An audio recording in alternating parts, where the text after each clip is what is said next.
Well, hey, you are just in time to check this thing out here, right here. We got an engine, transmission, subframe assembly, all pretty shiny and almost like new.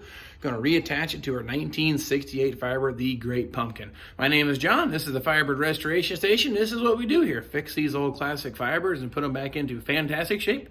All in a two-car garage, proving that you can do it just the same. Now, I like to say this a whole lot. There's the right way, the wrong way, and we're going to start calling it the VVG way. It's somewhere in between, or sometimes completely wrong, or super awesome. You make your own decision on that. I'm going to show you how we do it here, and then you can use that information to make an educated guess on how you like to proceed with your car. But the goal is I show you how I've been doing it for years and the results I get, and if you like them, great. If not, hey, no harm, no foul. Had some fun playing cars nonetheless. So let's get this thing started. And one more thing before we get going. Check out this shirt my kids got me there. It says my name, serving size, hard worker. Yep, yep, sense of humor. Oh, wait a minute. That one there? Maybe not so much. Or maybe a whole lot. Nonetheless, let's get this thing going. Now, in preparation to assemble these two pieces to make them one, something's going to get married in my garage. Yay! It's not me though. This car is going to be back together now. Finally, the car is no longer on the flipper thing. This is the last time. The last time it was ever going to be on the side. Hopefully, unless the owner gets a little carried away and has a little too much fun. But what I'd like to show you though, these mount bushings here. The directions sometimes don't get included with these. Sometimes it's a little confusing. So maybe I hope to shed some light on this.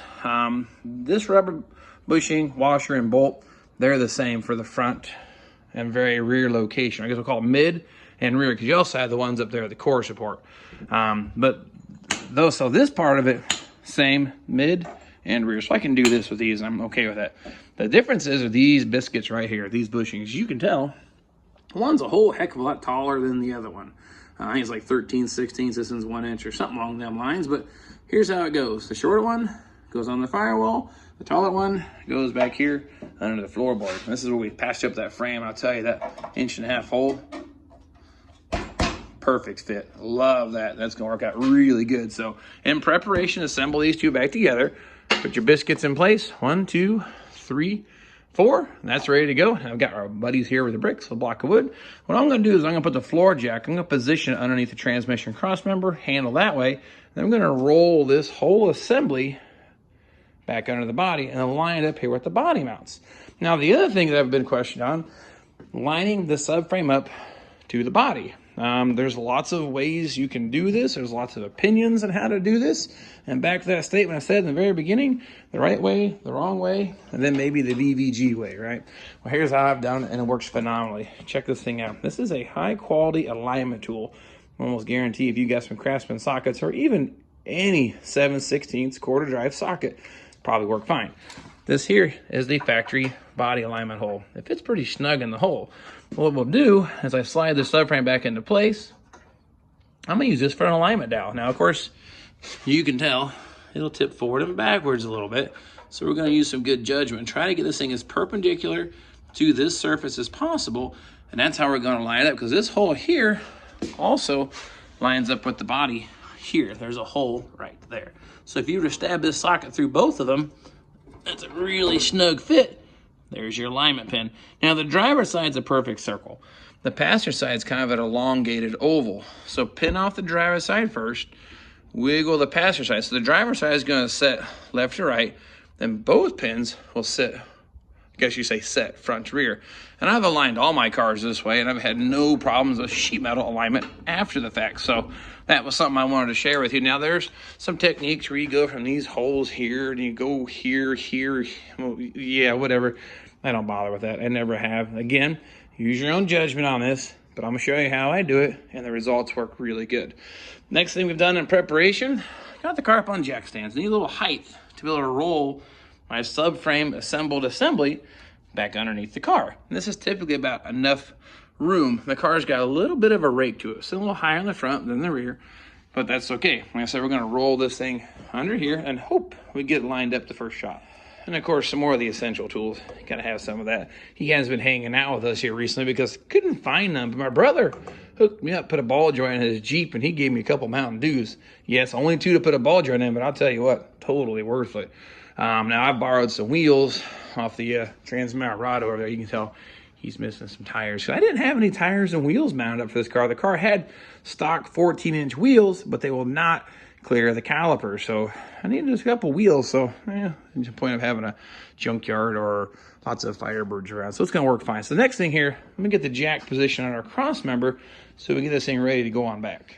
See what you got going on down here. Now what I've got, of course, just your standard old floor jack. I've got a rag on the cross member because I don't want to tear the paint up, so you can see it underneath there. So I just gotta lift up the jack just a little bit, and I can take out my bricks in the wood, and then we should be able to start using the jack as basically the front wheels, and I can steer it with the handle, and these should roll pretty nice until we get it pretty close to the body, and I can use the jack to bring us up and down. And that's kind of the point. And I can also use the jack to steer it, you know, side to side if I need to. The body's stationary, being that it's on jack stands, but you can bump it and fudge it, you know, 1/8 inch or so if you need to. But here we go. We'll get the camera set up here, and we'll roll this thing into place.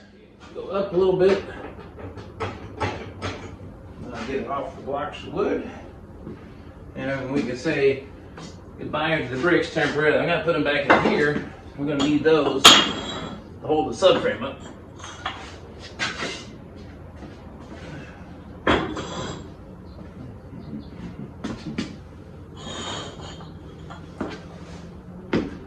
Okay.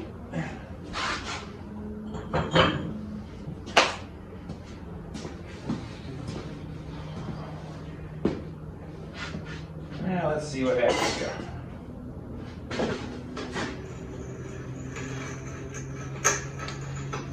We're getting ready to hit the seam in the concrete, so yeah, go ahead and snag on it. There we go.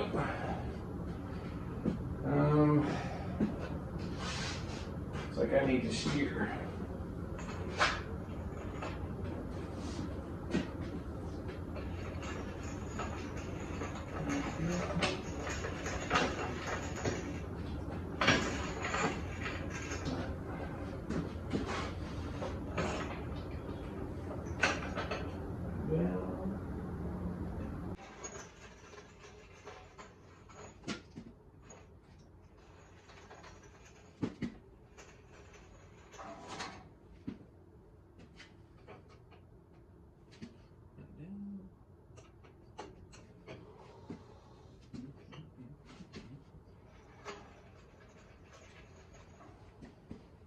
Get you in there for a bit of a close-up.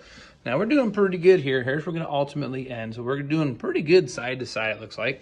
Got our fuel line that was tied to the body, kind of routing here inside the frame. So it's gonna poke up here right where it needs to go. It comes over top of the frame like that. So that's looking pretty good. Plenty of clearance inside there in the transmission tunnel. Firewall distance looks decent. We'll jump over here to the driver's side. Looking pretty good. And we're within a little bit here, a little wiggle room, but you can see as we go back, I think that's gonna work pretty good. Let's poke our head under the car. I don't see anything out of the ordinary down here. That's actually looking pretty good. Check out the space between the body. So it looks like I just need to come straight back.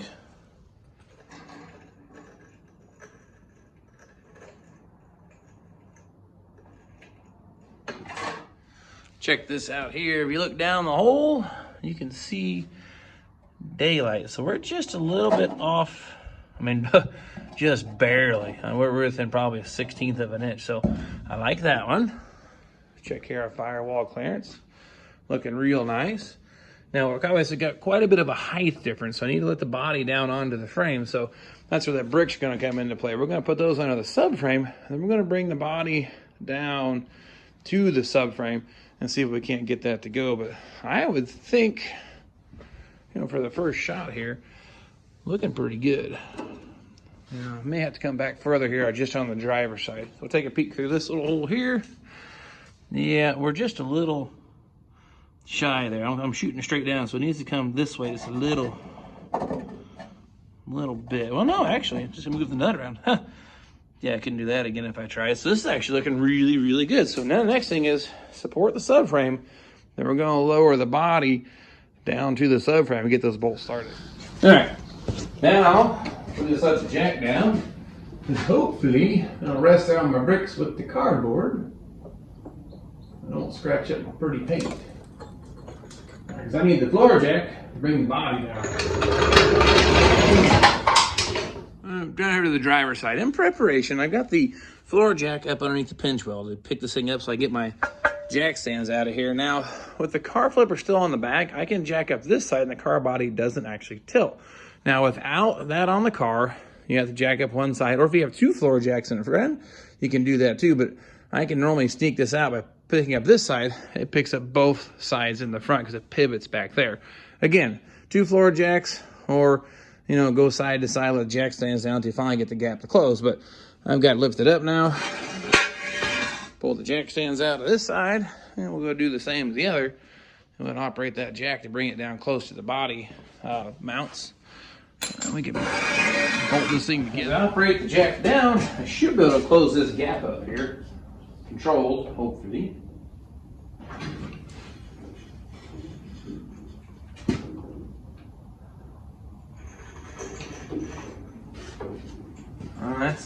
And it's still got a good sized gap, so I need to bring it down a little closer.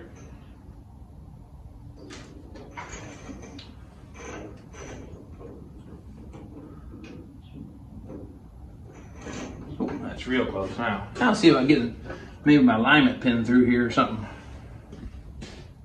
All right, what I'm going to attempt to do, here's our bolts. I'm going to try to get one started here at the firewall on the driver's side, and we'll do the same thing at the passenger side. Like I said, we don't have to get the alignment pins necessarily dead through yet, but we'll have to leave that threading right in. So that's going to work. Leave them loose. We got to do some adjusting still. Let's jump over here to the passenger side. See if we can have the same results. There they are. Threw them on the floor. Again, let's see. And look at that. Okay. Let's get that hand tight snug. Now we'll see if we can have, let's see about getting underneath the car and have the same results, hopefully. Actually got a heck of a gap going on here between the body, but let's see how far off our bolt is. I were to shove that bolt through. I'd say it's pretty close. Of course, I need to get a little more lighting down here, but I need to maybe shift the subframe forward just a hair. But not too bad. I'm gonna let the jack down a little more, see if I can get this gap to close up.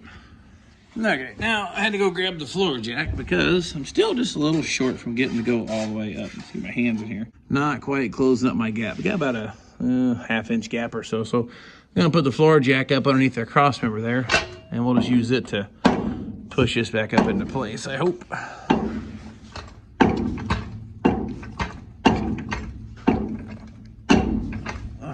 And it's starting to go.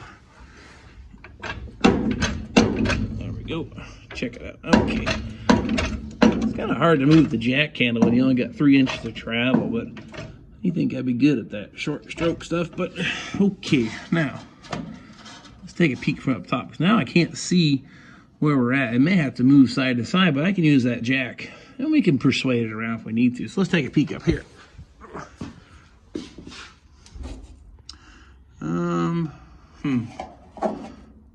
Actually looks, I can see straight through that. So let's stab the bolt through, see if I can do it here. There it is, found it.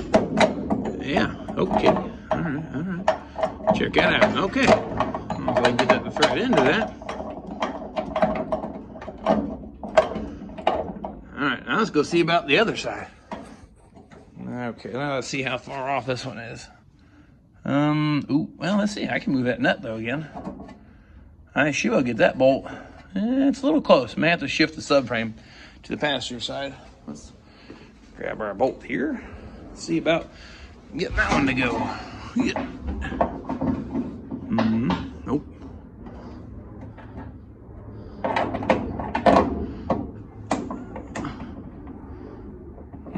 No, got something misaligned. So we're gonna have to push that subframe, looks like, to the passenger side. Let me climb underneath. So now you can see what we're up against. Now, this looks really nice, but it needs to all go towards the passenger side. So I'm pretty sure I'll be able to hold the camera and push at the same time, but I think I can get this thing to move. Yeah, it actually moved quite a bit. So let's try that again.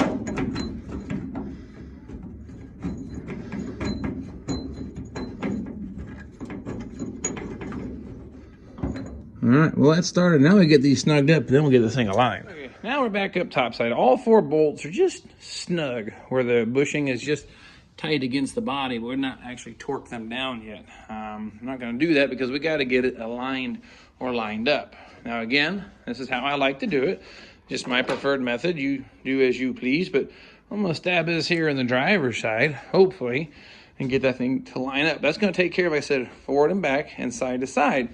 And then we drop the one there in the passenger side, and we should get the thing where it needs to be. Let's check this out. Shove this through here. Not lined up. Let's see what's going on. All right, now what I've done, see if we can get the camera in here. You can see what we're up against. But if we get right underneath this whole thing, these 2 holes are supposed to line up. If I shove this through the frame right here, that should hit that. Looks like I need to go back towards the rear car just a bit. So what we can do, hopefully I can get this on the camera, but this is just a 1/4" extension. Ain't a whole lot. You can actually shove this in here so I can get a good steady point. You can see the subframe shift, and I can actually pry this thing around as needed to change the location. So all we gotta do is keep monkeying with it until you find a way to get our socket alignment pin here in the hole. Yeah, I'm not quite lined up. I might have to climb underneath there and finagle it around, but you get the idea. You can, it moves that easy that you can use just this little extension. It's only about 1 foot long. Has a little pry bar, and we'll make this thing go. All right, I'll get you underneath the car here. Actually, that looks really good. I'm hoping that'll just kind of go through. Nope. Looks like, oops, of course I'm dropping everything. Need to pry the body to the outside just a hair. Oh, I might have went too far. Well, that might get it. Let's have a see here. No, I went too far. I need to go forward. And yeah, just a little bit. So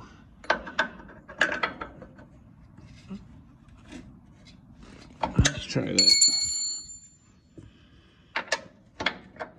Oh, there it goes. All right, now I got my socket lined up. Of course, I gotta get you guys in here. See the socket's all lined up through the hole now? That's a super snug fit.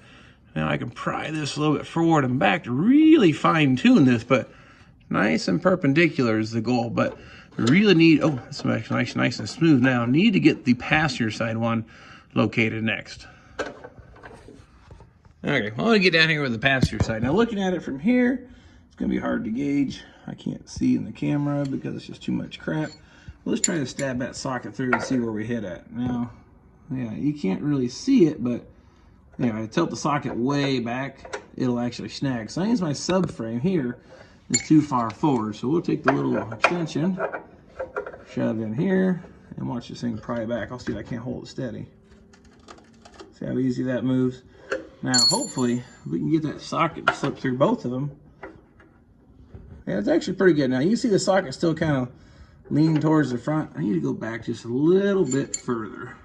Again, since the bolts are snug and got a little drag on it, it kind of stays in position. Okay, there we go. Hey, there we go. Now we're nice and perpendicular. Now the passenger side has a little more wiggle room, so we'll shoot for the center. We'll split the difference. So get that back in here. And I said again, this way, inside and out, it's slotted.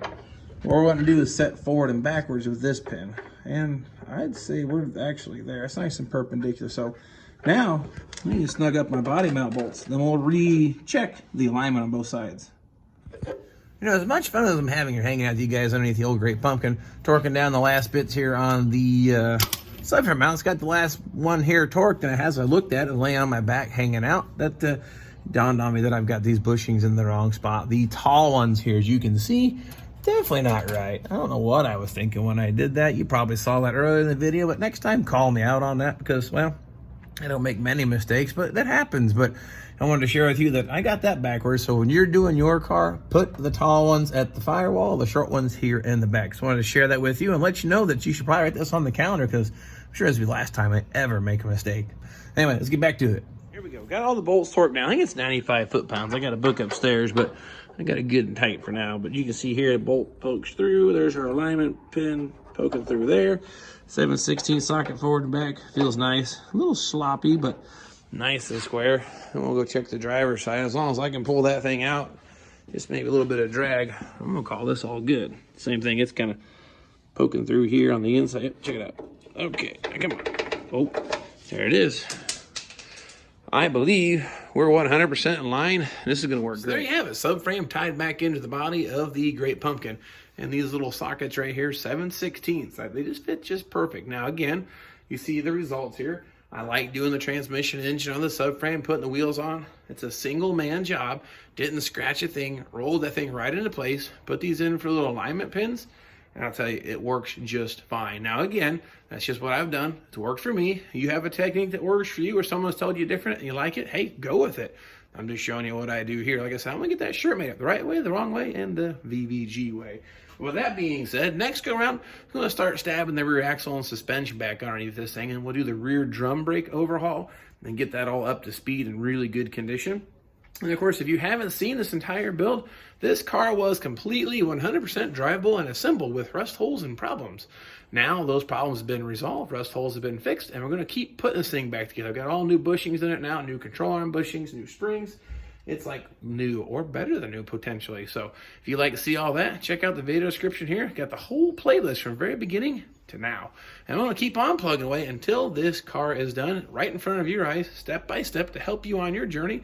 Or if you're just having fun watching some schmuck put a car back together in the garage, that's pretty cool too. But I need to get these wheels and tires back off the Great Pumpkin, put them back over there on the Trans Marauder where they belong. But really beginning to like these tires and wheels on this car. So if only I could talk Mr. Owner into spending a few more bucks, maybe we can talk him into these. But anyway, that's the, I guess you say, a story or a journey or a video for a different day. So if you like to continue to see me putting this thing back together, hit the subscribe and share with your friends, share as many people as you can. I like to see a lot more followers and subscribers and viewers. It's just kind of fun sharing this with people. So anyway, next go around, put the rear end back in. Hopefully you guys come back to see us, and we'll see you then.